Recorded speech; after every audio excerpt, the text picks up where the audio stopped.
Hello, माझं नाव doctor प्रतीक भुजबळ. मी एक consultant spine surgeon आहे. आज मी तुम्हाला आमच्या पेशंटबद्दल माहिती देणार आहे की आम्ही एका पेशंटचे ऑपरेशन कसे केले. आमच्याकडे एक 60 वर्षाची महिला आली ओपीडी मध्ये. तिला पाठीचा त्रास होत होता, जेणेकरून तिच्या पाठीमध्ये प्रचंड प्रमाणात कळ येत होती, जी कळ पायातून जात होती.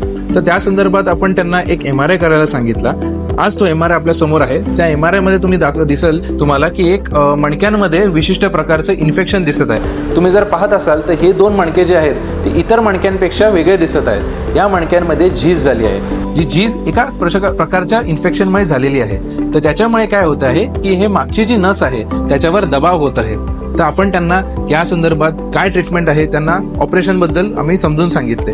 त्यांना ऑपरेशनच्या बद्दल व्यवस्थित समजून सांगितल्यानंतर त्यांच्या मनातल्या भीती, त्यांच्या मनातले गैरसमज, त्यांच्या मनातले जे काही प्रश्न होते ते आपण सॉल्व्ह केले आणि ते पेशंट ऑपरेशनसाठी रेडी झाले.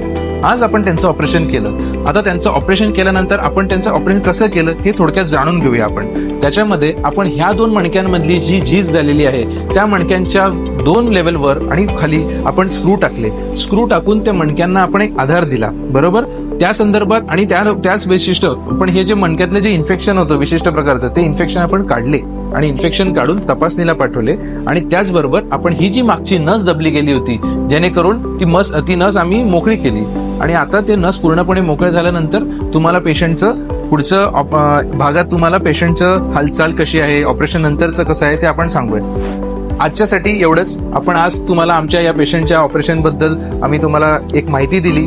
जशीच माहिती तुम्हाला अजून हवी असल्यास आमच्या वन स्पाइनला फॉलो करा आणि आमच्या वन स्पाइनमध्ये तुम्ही भेट द्या. तुमच्या मणक्यांच्या आजारांवर योग्य तो उपचार आणि सल्ला घ्या. थँक्यू.